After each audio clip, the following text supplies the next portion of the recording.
The open road leads to many paths, but also bears witness to countless horrors. Such is the case for truckers, who have seen more than their fair share. So get comfortable and let the darkness take control. As a man that has reached the ripe old age of 48, I can promise you I have seen some shit go down. This one totally takes the cake for me though. I was waiting out front of a truck stop back in the mid-80s, sitting on a park bench with a guy that had a big Rottweiler kind of dog on a leash with him. I tried to make small talk, but he was quite a sourpuss. So we sat there in silence for a few minutes, until the most unexpected thing I had ever seen happened right before my eyes. Whilst we were sitting there, a big 18-wheeler pulls in without a trailer, so he parks right up front like a normal car would. Inside the cab of the truck, with the driver, is a little monkey. The dance for the organ grinder kind. I think they're called rhesus monkeys perhaps. Well, the dog spots this little monkey and proceeds to go apeshit over it, lunging at the end of his leash and barking at the top of his lungs, generally making a real spectacle of himself to say the least. The driver is obviously upset, but not nearly as much as the monkey is. Actually, upset may be the wrong adjective to use for the monkey though. In retrospect, I think eagerly aggressive may be a more appropriate description for his disposition. He was pacing the dashboard back and forth, never taking his eyes off this very aggravating dog. The driver opens his little triangle window that they don't make on cars anymore, the ones made for smokers back in the day.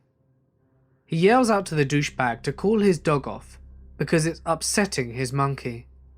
The guy laughs and says no way, and proceeds to say that the dog isn't bothering anyone. The dog hasn't shut up since he laid eyes on the monkey, and I promise you he is bothering everyone for several blocks around. Now, here's where things start to get interesting. The driver says that if he doesn't call off his dog, he's gonna let the monkey loose on the dog. The douchebag laughs and says that his dog would eat the monkey alive. Upon hearing this, the driver leans over and reaches into his glove box, pulls out one of those tiny baseball bats, like you used to get at Astroworld or in carnivals, and places it in the monkey's hand. The monkey obviously knows what is about to go down, because he is now trying to squeeze out of that little triangular window as I mentioned earlier. This monkey has murder in his eyes if I've ever seen it. The driver hollers, "Last chance to save your dog's ass, man." In response, douchebag lets his dog off the leash. Now we have a situation that has escalated to the point where we have a dog jumping up at a window and a monkey screaming profanities right back at him, while the driver finally rolls down the regular window and out leaps all kinds of miniature primate hell. The dog never knew what hit him. Quick as a flash, this monkey is riding on the back of the dog's neck. His two back feet are all wrapped up around the neck fur, with one hand around the ear. The other hand, as you may have guessed, is now steadily and mercilessly raining down blows on this dog's head and face. And I mean hard blows. You can really hear them. Well, it only took a moment for the dog to realise that it was way in over its head. He bolts, yelping bloody murder as he runs away full speed. I mean, this dog is running so hard that he's throwing up tufts of grass and dirt as soon as he leaves the pavement. The monkey's still riding him and beating him the whole time. Douchebag acts like he wants a fight now, but several people, including myself, step in to stop that nonsense. In a couple of minutes or so, the little monkey comes looping back, with his little bat still in hand, and leaps up to the open window of the truck to await his master who has gone into the store. The douchebag ran off to try and find his dog, but I don't know if he ever did. My ride showed up, and I had to go. Nevertheless, never again in this lifetime will I see something so totally crazy and unexpected like that. I am both fortunate and humbled to have been privileged to be present for such an event. This happened to my father. A few years ago, he was driving a road train here in Queensland, Australia. It was him and 3 other road trains, I think, and he was second in line. For anyone wondering what a road train is, imagine an old-looking, generally all-around gargantuan-sized semi-truck, hauling 3, sometimes 4, normal-sized trailers at the same time. Yeah, hauling that much stuff, of course, is not going to be able to stop as fast as your 1994 Honda Civic. Anyway, some guy tried to overtake all of them before the overtaking lane ended. This lane isn't very long, about 1 kilometer, and they are few and far between along this road, which the guy obviously knew. Now, this guy had ran out of room by the time he had gotten to the truck at the front, and so he went off the road and rolled his car. The trucks all stopped, and my father got out and ran towards the car, which was by now on fire. The first driver was much closer to the car than my father was, due to these trucks being a good 100 meters long. When Dad got there, the truck driver just had his hands in the air, saying, "Nope, I can't handle this." What he had seen was the man, still conscious, flailing about in the car burning alive. Dad didn't want to see something so horrid, so he didn't look, but he is still haunted by the fact that a man was alive only 1 minute ago driving past him, but then, 1 minute later, he was burning alive in a car ahead. The truck driver is basically a basket case today. He still can't get over it and feels terrible, but it is by no means his fault. Driving back from a road trip, someone tried overtaking my father again on the same stretch of road, not 2 kilometers away from the night before. There were police up ahead, and the guy was up to about 200 kilometers an hour just to get ahead of my dad before the lane ended. So he slams on the brakes just before he can get seen by the coppers. And Dad says he barely braked in time to not send him flying ahead, due to the road trains having a much harder time braking than any car does. They get pulled over, and my dad abused the hell out of this guy because he was still upset about the night before, and he sure as hell didn't want to see that shit again. And the guy acted like he had no idea what he did. I have never seen my dad afraid, but I could see in his eyes just how scared he was when he told me this, because that moment terrified him so much that he could have been the guy to take another man's life so quickly. I hope you people can understand that trucks, especially road trains, do not have the same capabilities as cars, and you should know how to act around them and know how they work. I used to drive I-80 between San Francisco and Cheyenne, Wyoming, a lot. It is about 16 to 20 hours of driving, depending on weather and traffic and whatever.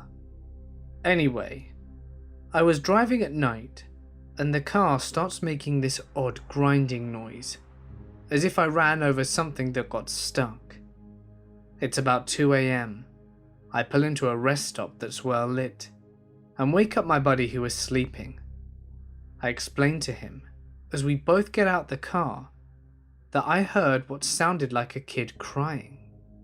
There are no other cars at the rest stop on this windless night, but we frequently heard stories about child trafficking and kidnapping nearby. So we decided to check it out. We grab our flashlights and head towards the noise, which is coming from the bathrooms. As we get closer, we realize it's coming from the women's bathroom. It's a low, dull sobbing. We walk in, expecting to see some brutally beaten and/or raped 8-year-old or something. And we see nothing. The sound is still there. It's clearly coming from the room. But the room is empty. We turn on the lights. Still nothing. Check each stall, the trash can, everything. We start looking for everywhere in the room. But it's coming from nothing. Is it a hidden speaker? Are we on candid camera? What the hell?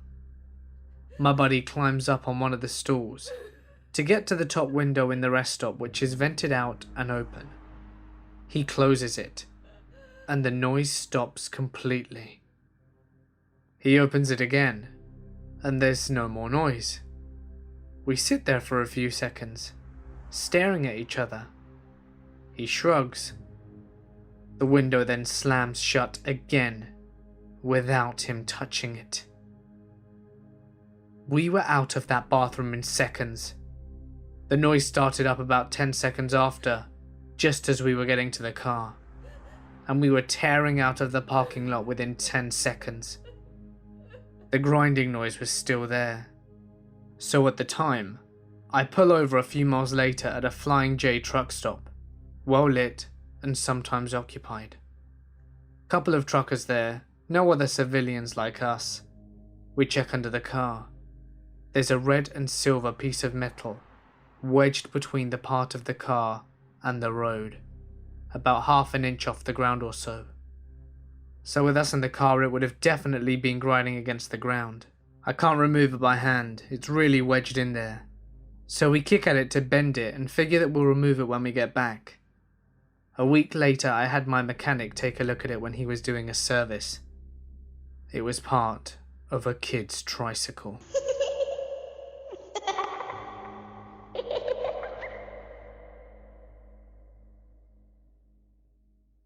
I've seen plenty of stuff out there in the interstate. My first couple of years, I was a night driver, so it was hard to see things sometimes. But the one time in Pennsylvania was me trying to follow a fellow flatbedder who was hauling serious arse through the mountains. At one point I start to fall back because I can feel the van starting to lean.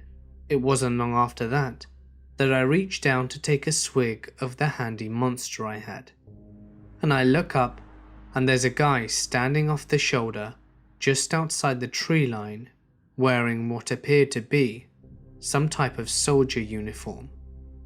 He looked like he was from the Revolutionary/War era. He had a musket as well.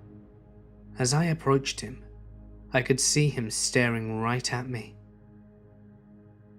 And then he starts walking back into the tree line, still looking at me.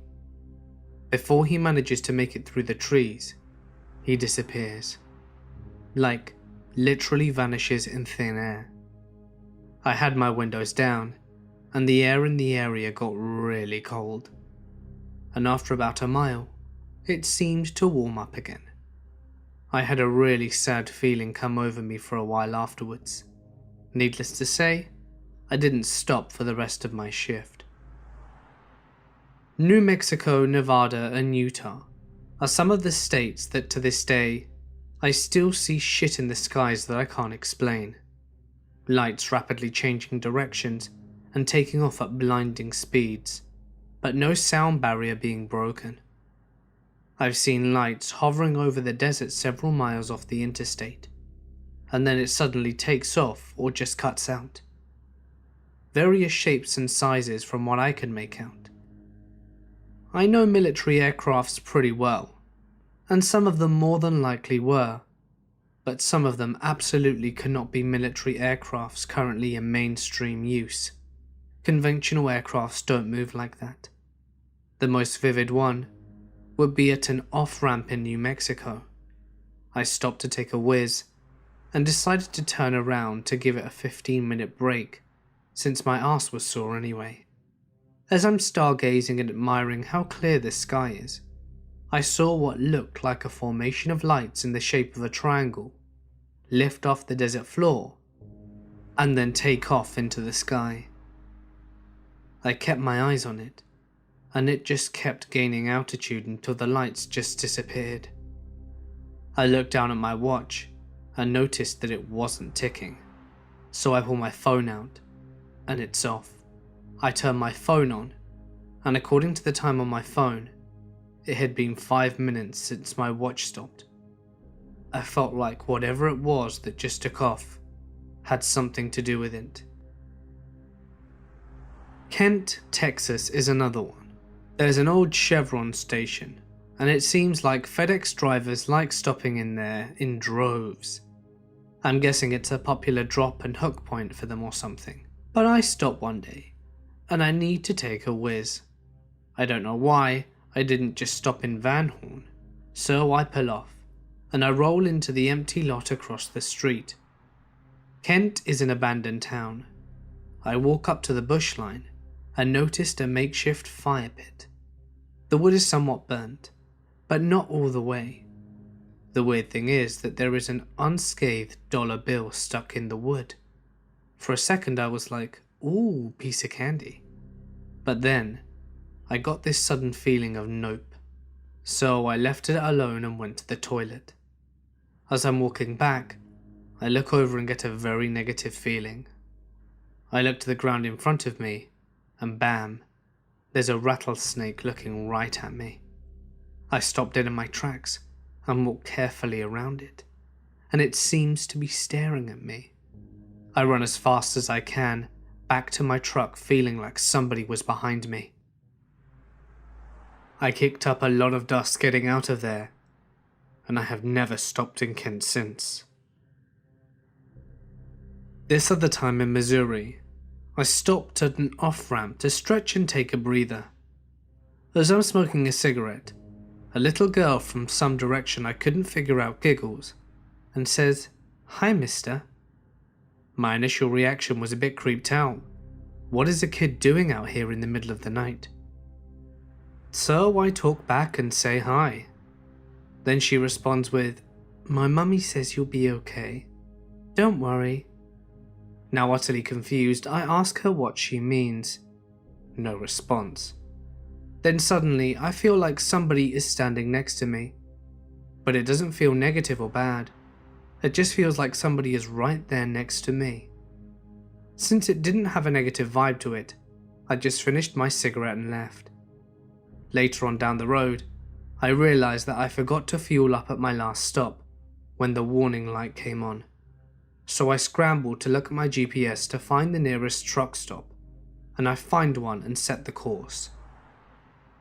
As I roll up to the truck stop, my truck starts spluttering, and I barely make it to the fuel line before the truck starts dying. I ran out of fuel just as I got to the fuel line. It wasn't until I was fueling up that it occurred to me what the hell happened at my last stop. This is my final tale though. One night in Arizona, a woman was begging for money, which isn't uncommon at truck stops. She gave the whole sob story about her boyfriend leaving her, she didn't have a job, and lost the apartment.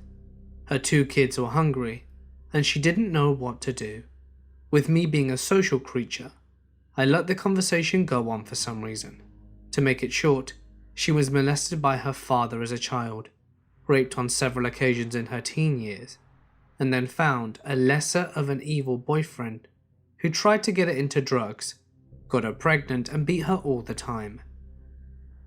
I hear that kind of stuff frequently, but just in case she was telling the truth, I gave her what I had in my pockets, which ended up being around $40. She broke down and cried right there, and I started to wonder that perhaps she was telling the truth. She walked away after some more small talk, and I go inside to get dinner, and unbelievably, I see her with her 2 kids that look as sad as can be, ordering dinner. They all looked depressed. I knew at that moment that she wasn't lying about a thing she told me, and I felt a lot of remorse for not doing more. so I told the waitress to put their meals on my tab. The look on her face when the waitress said that their meal was being paid for by someone else was a look I shall never forget. I'm not a trucker, but a dispatcher. However, this story is about a trucker. We had a driver who had, shall we say, an odor problem. I'm not talking like body odor sweat. I'm talking about stale urine. Any time he'd come to the dispatch office, it was a race to get him to leave again. The kind of putrid tang that would make you gag immediately and completely involuntarily, regardless of your best efforts. Driver was a rather heavy-set guy, nice enough, but a little slow. We let it go until we started getting complaints from customers about the smell. Now this driver was a flatbed driver, meaning most of his deliveries were onto construction sites, job sites, steel and lumber mills. 90% of deliveries were outdoors, and in the company of rough and tough dudes, who otherwise wouldn't give a damn what you smelt like, we'd still get a couple of phone calls a week from different foremen saying that they wouldn't take this guy onto their site anymore because the odors were so terrible and severely affected his workers. We started delicately attempting to bring it up, trying to urge proper hygiene, etc. He claimed that he showered every day, or every other day at worst, and that it was just what he smelt like, and has always had the problem for as long as he could remember. Nothing he could do. Okay, now here is where things get interesting. At some point, he had to bring his truck in for maintenance. It was a company truck. He did not own it. But we didn't rotate trucks, so he'd had the same one for months. Something had to be checked in the gear shift, so the mechanic had to go inside the truck. Upon climbing into the cab, the mechanic promptly did a 180 and puked out the driver's side door. It was then that the big piss bucket was discovered. I'm not talking like a Gatorade bottle or something like that. I'm talking like a job site shop bucket, filled nearly to the top with urine. The floor was wet around it, indicating that some had splashed out. I'm told that the inside of the cabin smelled 10 times worse than he did. It was basically pure concentrated evil, and the walls of the cabin had a slight yellow-brown dull sheen. We fired the driver, using the complaints from customers as the excuse, and then parked the truck outside in our yard. Doors and windows were opened for a week just to try and dull the smell. Then had a guy with a ghetto pieced together hazmat type suit, rubber gloves, rubber boots, mask, rain slicker, etc. go in and basically douse the whole thing in bleach. No matter what they did, no matter how hard they cleaned it, they could not get rid of the smell. That truck sat outside in our yard for a full year, windows and doors standing wide open.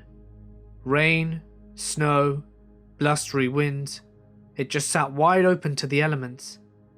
One day, a year later, the boss decided to close it up and see how it was. Just as bad as the day they tried to clean it was the answer. He decided to scrap the truck 1 week later. About 17 years ago, my dad was a baitfish hauler who made runs from Arkansas to the Northeast and Midwest. At one point, whilst he was in Ohio, traffic came to a dead halt. Accident right up ahead of him. A car had been barreling down the highway and drove right underneath a truck and hit the dot bar. Dad noticed the smoke and figured it meant a fire was starting up. So he jumped out and ran up to the back of the truck, where a bunch of other truckers and some drivers were. An engine fire was indeed starting, and there were 2 kids in the back seat of the car, really disoriented from the impact. The back passenger window was too small in the car for them to smash it open and get the kids out, so they had to go through the front passenger window. Dad was the only one with a small enough frame of the group and willing enough to climb inside. So he did. Unfortunately, the driver was too stupid and hadn't been wearing a seatbelt. He'd been decapitated, and his body was laying over the passenger seat. So my dad had to climb over him, between the 2 front seats, and pull 2 kids who were basically deadweight. He managed to do so. The car was mostly engulfed in flames about 15 minutes later. They handed the kids off to an elderly couple, who took them back to their car and cleaned the blood off them and gave them some sandwiches that they'd packed. State troopers were there a while later, took statements and all of that from everyone. The state boys went back and checked on the kids. They were mostly fine, just a little shaken up. The oldest one was a little girl, and Dad had to chuckle at one point when the little girl said, "Mama's gonna be real mad at Daddy this time." Made him wonder what other bonehead moves this dude had done in the past. I remember when Dad came home after the run, he had a styrofoam ice chest with him that had his clothes in ice water. Those clothes had been absolutely drenched in blood. Luckily, all came out in the wash, which was good with him, because it was his favourite pair of jeans. My dad was in Albuquerque. He stopped for the night at a pawn shop parking lot. It was around 10:30 p.m, and his air compressor was empty. Earlier that night he had rolled down the windows, but since the compressor was out, he couldn't roll back up until it refilled. Anyway, he's getting ready for bed, and a voice yells at him not to move. A female Puerto Rican tweaker jumped into the truck from the driver's side. The voice was on the passenger side window and pressed a gun to his head, ordering him to give her all his money and belongings of value. Unfortunately for her, my dad doesn't ever carry cash on him, and the poor guy never buys himself anything expensive. He had about $60, a broken laptop, a cup of change, and his clothes, blankets, and toiletries. Of course, he did have his credit card and debit card. They held him hostage there for more than an hour as she unloaded everything from the cab and handed it to her 300-pound male friend. According to my dad, homegirl was tripping balls the entire time. She ordered him to follow her to the ATM, but considering that my dad owns his own business, it probably wouldn't have ended well when she'd have seen his accounts. He decided he couldn't let it happen. After a few more minutes, she decided that they were walking to the ATM. She had her friend on the passenger side help her down, ordering my dad to follow. As soon as she was clear of the door, he closed the door, locked it, and tried to honk the horn, but it hardly made an audible noise. Apparently, this was enough to send the trio running into the darkness with blankets in hand. Shaken, my dad called the police. Surprisingly, they had an amazing response.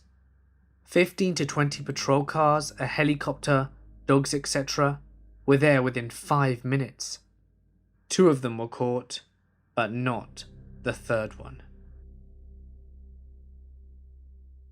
For the last 7 years, I've been a bull hauler. I've seen some messed up stuff having to do with cattle, but the scariest thing to ever happen to me was on a trip to East Texas. I had left out from around Austin and went up to just north of Amarillo to kick them off at a feedlot. around 600-mile trip. I was feeling pretty good, so I decided to turn around and come on back to the cattle company instead of taking my break. I called dispatch and he gave me a sale barn to go pick up and bring back to the company. When I got back, I was pretty wore out, but they told me that a truck had broken down heading to Texarkana and he needed me to go and get the cattle. I thought, sure, I can do this. I made it about an hour from Texarkana on a little 2-lane Texas back road, talking to a friend of mine on the phone to try and stay awake. When I fell asleep, I remember hearing my friend yelling my name and waking up just to find myself off in the grass with a cowboy on a horse right in front of me roping a calf. He roped, dialed off, and turned to face me, and just as I hit him, he disappeared. It was a hallucination. Scared me so bad I was wide awake for the rest of the trip. I used to think being outlaw was me being a badass. I would run 1,500 to 2,000 miles with no sleep and just call it another day at work. I now realize it was just me being stupid and putting myself and innocent people in danger. Not something I will ever do again. My father and his friends are truckers, and here are some stories that they've shared with me. This one is about how my father lost his job. He worked for an owner-operator that had 3 trucks, one for himself, one for his brother, and one for my dad. Well, Larry was out on a run, and from what I understand it was somewhere in the south. Anyway, Larry was stopped at a stoplight. The light turns green, and he starts to pull through the intersection. Some guys coming the opposite way blow through the stoplight, T-boning Larry's truck. The car went straight under the trailer, crushing the driver and killing him instantly. That's a pretty horrifying thing to witness, right? Larry struggled with PTSD after that. But here's the worst part of the story. The guy that died was married with kids. The family brought suit against Larry, and the court ruled that since he was a professional driver, he should have seen the guy about to run the red light and stopped, thus preventing the accident. Never mind the fact the guy was driving way above the speed limit, something like 60 miles per hour in a 35-mile zone, and was nowhere in sight when the light changed and Larry started to move forward. Larry ended up selling 2 of his 3 trucks to pay for the damages from the suit and to bring a countersuit to court. The truck that Larry kept was given to his brother because he didn't want to drive anymore after that. No idea what happened to the countersuit, sadly. Dad kept in touch with Larry for a little while after that, but Larry felt really bad about needing to sell my dad's truck and the whole accident in general. So my dad just kind of left him alone and eventually lost contact. But I hope he got the justice he deserved. The second story actually happened to a close friend of mine called Paul. Paul was driving down a mountainside in West Virginia when some car speeds up behind him and passes. Well, the car missed a bend in the road and hit the guardrail. Paul stops his truck, gets out, and sees if anyone is hurt. He walks up to the car, and apparently everyone seems fine, because they're A, massively drunk, and B, busy throwing empty beer cans and cases of beer over the guardrail so the police don't find them. Except one guy, who was bleeding from a facial wound, but he was throwing beer cans as fast as everyone else could, so Paul let him be. Paul sticks around until the cops show up. He doesn't say too much about the drunk guys, but when the police arrive, he makes sure to point out the guy with the facial wound, which gets a laugh out of the officers. This guy had been sitting in the back seat of the car when it hit the guardrail. Apparently he lurched forward in the collision and slammed his face into the beer he was holding, which cut a perfect outline of the top of the can, pop tab and all, onto his forehead. Around 2007, I was a trucker, and it was around 2:30 in the morning in Georgia. I was in the sticks about 100 miles north of Atlanta, on an I-75, and I was alone in a drop yard for trailers. I was there to drop off my current trailer and hook another one. All I had to do was go to pick up my paperwork from the mailbox and go. I loved shit like this. No bullshit, load is ready for me to pick up, and no waiting around. Great. Now, my entire life, there has been this weird phenomenon that has followed me. You know those halogen street lights? I would say about 60 to 70% of those lights I walked under would go dark. It's the strangest thing.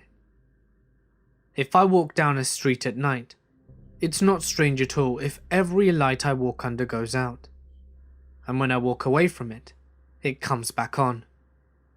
I walk the streets in darkness. I have no idea why it happens. Anyway, I've dropped my first trailer, backed under the trailer, I'm picking up, got my paperwork, and I'm raising the landing gear. I'm standing under a big street light, and guess what? It goes out. No big deal. But I say out loud, to no one in particular, I wonder why that always happens. And at that point, the craziest thing that has ever happened to me in my entire life happened. A calm voice from about 3 feet away said, "Show of respect." A voice. No one was around for miles. I was out in the middle of nowhere, and there was no one. I heard it plain as day. It was a man's voice. It wasn't loud, scary, nor intimidating. It spoke, very matter-of-factly. Show of respect. I freaked out, jumped into the truck, and moved 80,000 pounds faster than I ever thought I could move it. I'm not crazy. I have never had a mental illness, and there is no history of mental illness in my family. I just wish I knew what it meant. I spent the past 10 years as a truck driver, so I've had my fair share of stories. Coming out of Washington State Terminal, I was asked to take one of our drivers to Southern California. Not a big deal, I've done it before. But let's meet our friend Gibson. You see, Gibson here seemed like a normal, cheerful and delightful person to keep in company, whilst talking your ear off. However, this all changed once the sun went down. Gibson here turns to me and says, "Hey, can you pull over for a sec? I need to ward off the snake people." This is where my brain doesn't quite process this, and I say, "What?" He repeats the same line, and here's where my spidey sense tells me that if Gibson doesn't ward off his snake people, I'm gonna have a bigger problem than this guy's cookie getting flipped. So I pull over and he gets out. Now here comes the weird. He does this dance in front of my headlights, and all I can say is that he certainly does his snake warding dance. Now here's my dilemma. This guy obviously has a few fries short of a Happy Meal, but I was asked to drive his ass to SoCal. Unfortunately, I think too long about this, and Gibson is sitting next to me again in the passenger seat, as if nothing had happened. I drive 1,200 miles without stopping, and Gibson gets his new truck in SoCal, and I never give another person I don't know a lift again. But hey, at least I didn't have to deal with the snake people, right? This one happened mostly to my wife, but I was involved. We met for dinner after work and we were heading home. At the time, she had a small car, and I was in my massive truck. She was far enough ahead of me for me to make her car look like a dot in the horizon. And then she calls me sounding scared and says that some guy in one of those smaller Japanese SUVs looks angry and keeps motioning for her to pull over. Now, there was almost no traffic, and we'd been on the road for a while, so it's not like she had an opportunity to cut him off. Anyway, while she's on the phone, he even swerves at her a bit, trying to force her off the road. I told her to hold on and slow down if she could manage it. I stood on the gas, hoping the truck wouldn't blow up. Unfortunately, it didn't. It wheezed, rattled, and vibrated up to speed that was most definitely not safe. As I closed the gap, the guy got more and more aggressive, and when I got there, she dove into the emergency lane and stood on her brakes as I bore down on him like an express train. Action almost always beats reaction, and this time was no different. I got between them. He pulled into the other lane as if to let me pass, and I got right onto his bumper, flashing lights and honking, which was probably not the smartest move I could have made, since any braking on his part would have been bad, but at the time I was beyond caring. All of a sudden, Road Rage McDouchebag realizes he's about to become the recipient of a steel enema if he doesn't mend his ways, and he took off. My wife caught up, and we took the next exit. She was shaking up a bit, but otherwise okay. We called the police with his plate number, but unfortunately, nothing ever came of it. This happened to me when I was 15. My dad ran a wrecker service for over-the-road truckers. Late one night, we got a call that a truck had run off the road and struck a tree 20 miles south of town. So my father and I fired up the wrecker and headed south. When we came to the scene, the truck and trailer had ran off the road to the right and smacked a tree head on. It was one of those 100-year-old oak trees. This was back in the day when there were cab-over semi-trucks, or the ones without noses or the engine is underneath the cab. The truck was still running at idle. The doors were closed, but no driver was seen in the driver's window. The front driver's windshield was busted, and there was a large hole in the middle. The trailer was loaded with flat 1/4-inch steel sheets. Of course, it's pitch black, and you can't really see things that well. When we first got there, our impression was that the driver smacked the tree, hit his head on the windshield, and was already getting treatment somewhere else. So my dad set up the wrecker to hook onto the trailer, and he wanted me to open the cab up in order to release the brakes. When I opened the door, I was greeted with the lower half of a body. When the driver hit the tree, a single sheet of steel broke free and cut through the cab, cutting the driver in half. The upper half of his body went through the windshield. I found the driver's upper half in a cornfield, about 40 feet from the truck, and he was still grabbing the upper part of the steering wheel. It looked like he was frozen in time, still driving the truck. Needless to say, he went into a body bag with his lower half, and we worked through the night, getting the truck and trailer back to town. This is one of many experiences I've had growing up in a wrecker service family. Many years ago, I was on what was called a meet and turn. This is where a driver that is domiciled out of one city will drive a load halfway to its destination, whilst a driver domiciled out of that destination will drive halfway with a load that is destined for my city. We met in a parking lot, switched trailers, and drive back home. I had been on this run for a few months, and found that I always got to the meet point about an hour before the other driver. It was a dark and empty dirt lot around 3 AM, so I would stretch across the seat and take a short nap. One night, about 10 minutes into my nap, I was awoken by a barking dog. I tried to ignore it, but it carried on for several minutes and got louder as the dog got closer. Soon, it became apparent that the dog was right outside my truck, barking at me. Okay, either this dog is Lassie and trying to alert me of something, or else it's just a pain in the ass and I'll need to throw something at him to scare him off. It's important to note, the barking had been going on for a good 10 minutes at this point. So I sat up and looked out my window. Standing there, mere inches on the other side of the glass, was a man about 35. He was a large fellow and was barking at me. His eyes were crazy and he was frothing from the mouth a little. The scene really held my attention for a moment. The sheer creepiness of this struck me.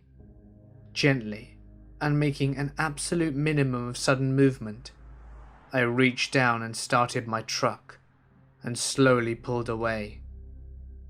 He chased me, much like you'd expect an angry dog to do, barking all the while. Needless to say, it played hell with my power naps from then on. I've been a long-haul truck driver for a few years, and just spending every day out on the road is pretty crazy. You see a lot through the windshield of a truck. The image that sticks out with me the most are the dead people that you see. There was a bad incident one night in Chicago.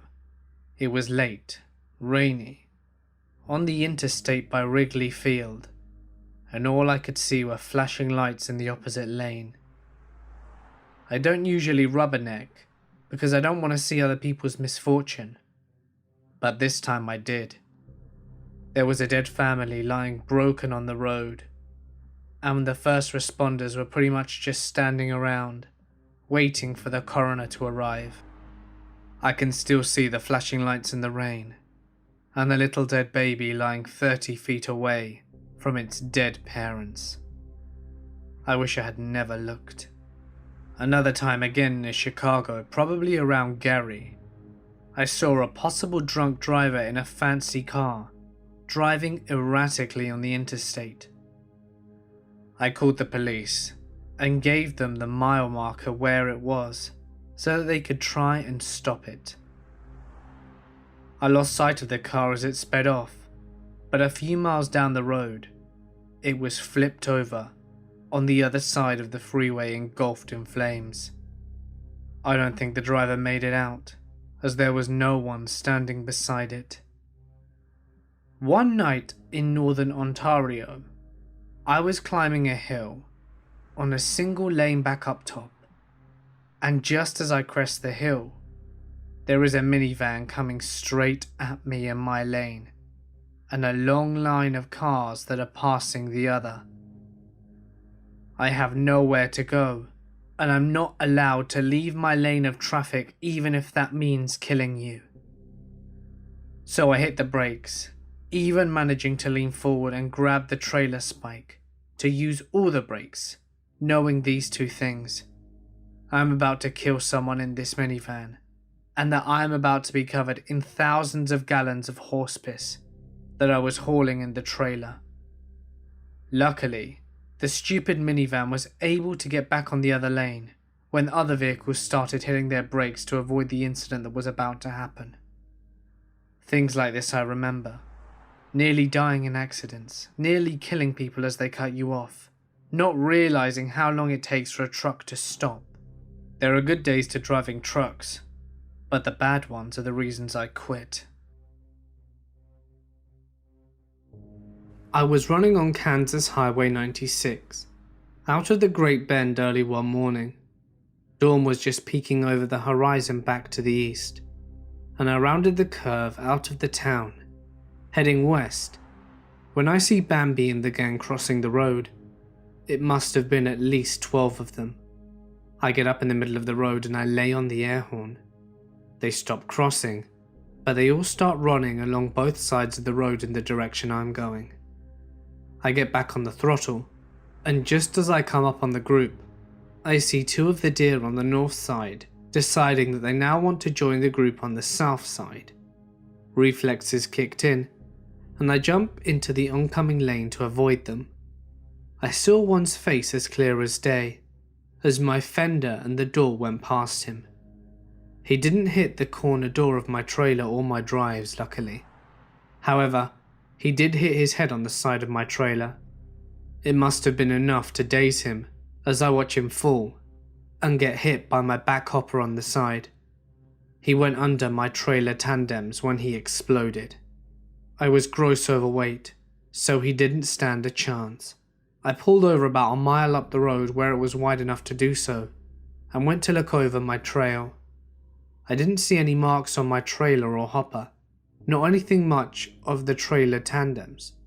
The only thing was left was a tuft of fur or two, and blood dripping on both mud flaps. I was driving a shortcut from 29 Pines to Albuquerque. 29 Pines is located in the desolate highway east of LA. The shortcut was all 2-lane roads through the total nothingness, except passing through Amboy, California. Amboy is a nearly abandoned town, nearly as far below sea level as Death Valley, with a dormant volcano and lava field on one side and a salt flat on the other. It was also at the time a hotspot for satanic group activity. So I was driving by myself in the afternoon, and I stopped in Amboy and snapped a picture of the city sign, just to prove to my friends who dared me to take a picture when I got to Route I-40. I got back in my truck and proceeded to drive up the mountain range between Amboy and I-40. Once I reached the top, I am driving north through a canyon with high grass on both sides of the road. Up ahead, I see some stuff in the middle of the road. As I approach, I slow down to see a red Pontiac Fiero stop sideways across both lanes, a suitcase open with clothes scattered everywhere, and 2 bodies laying face down in the road, a man and a woman. I stop 100 feet or so away, and the hair on the back of my neck is standing up. Being a Marine, I reach under the seat and pull out a 9mm pistol and chamber a round. Something seemed very wrong. It looked too perfect, as if it was staged. An ambush? Was I being paranoid? Something was just wrong. Getting out seemed unthinkable. It was the horror movie move. I scanned the road and saw that I might just be able to get by, so I drove the line I planned. I passed the back of the Fiero without hitting it or either bodies on the road, and I continued forward a couple of 100 feet and slowed down so that I could breathe and let my heart slow down. I decided at that moment to look back, and the 2 bodies had gotten up on their knees, and 20 or so people emerged from the tall grass on either side of the road. At that moment, my right foot smashed the gas pedal to the floor, and I didn't let up for a long time. I will never know what would have happened to me if I'd have gotten out to check, or stopped my vehicle closer to them. Somehow, I don't think it would have been good, and sometimes, real life can be scarier than any movie. My dad had been a truck driver my whole life. The one incident that sticks out to me the most is when he saw someone in this company accidentally kill a lady. Or rather, the lady was killed by the guy's truck. There was this notoriously bad intersection, and the woman just blew through it illegally and out in front of my dad's co-worker's loaded semi, with my dad directly behind him. A lot of people don't realize that trucks can't slow down like cars. They have to gear down because of how heavy they are.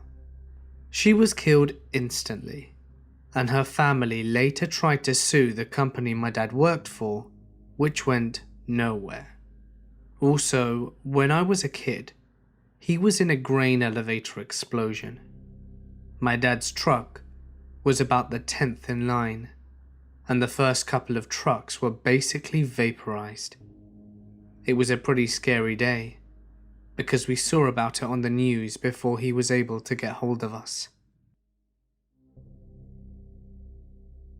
I worked as a trucker for a year or so, and had some weird experiences. One of the strangest things I saw was off the Trans-Canada in BC. It was surprisingly dead on the road I was on, with nobody going in either direction, which is weird even for Wednesday in the wee hours of the morning. I found a corner and see a pillar of smoke. My initial thought was, that explains the no traffic, and I start to slow down since it's kind of a blind corner, and I see that there's only one car off in a ditch, fire blazing. I pull off the road to see if anyone is injured as I can't see anyone, and on the other side, the clearing is, no joke, 4 or 5 black bears standing on their back legs. As I notice them, they all begin roaring like crazy, like I intruded on some sort of party or something. I back away back into my truck and watch them as they calmly continue to watch the fire. I don't even know what happened that morning, and I will never know. Bears are weird. My uncle was a truck driver for many years. He doesn't share a lot of stories, but he told me this one night, whilst we were drinking beer. He spent several years doing cross-country trips, often loading up his trailer in the middle of the night. While he waited for his trailer to be loaded, he'd make his way over to a nearby truck stop, have a late night meal, and shoot the shit with any other drivers there. After a while, he would make friends with drivers that were on a somewhat similar schedule.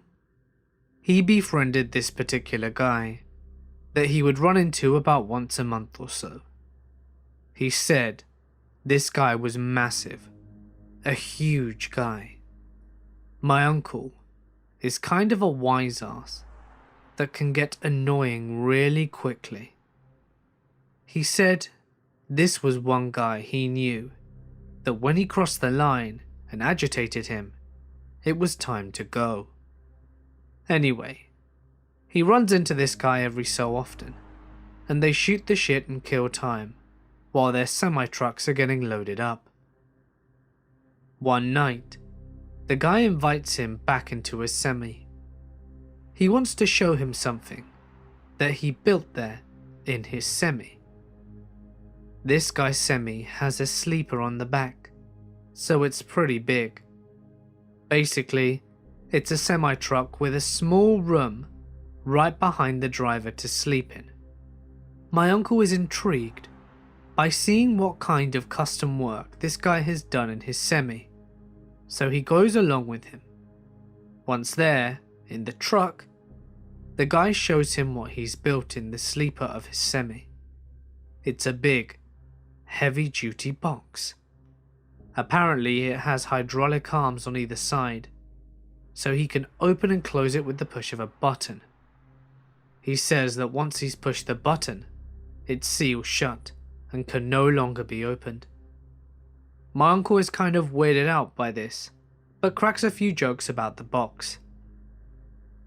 The guy then starts to get a little bit agitated, and my uncle realized this and decided it's time to leave this guy's semi. A few months later, he found out that this guy was a serial killer, stuffing truck stop hookers and others into this custom hydraulic box. At this point in the story, his hand starts shaking and he can barely drink his beer. That guy was massive, he says. His hand could cover most of my head. He could have stuffed me in that box, and there was nothing I could have done to stop him. Or shit, maybe someone was in there already. He said he still had nightmares about it years later, and after some research, I suspect it was the notorious serial killer, Keith Jesperson. My mother is a trucker, and this is her story. She was driving through Arizona when she saw what she thought were leaves blowing across the road in the distance. This puzzled her, since there's mostly pine trees in northern Arizona.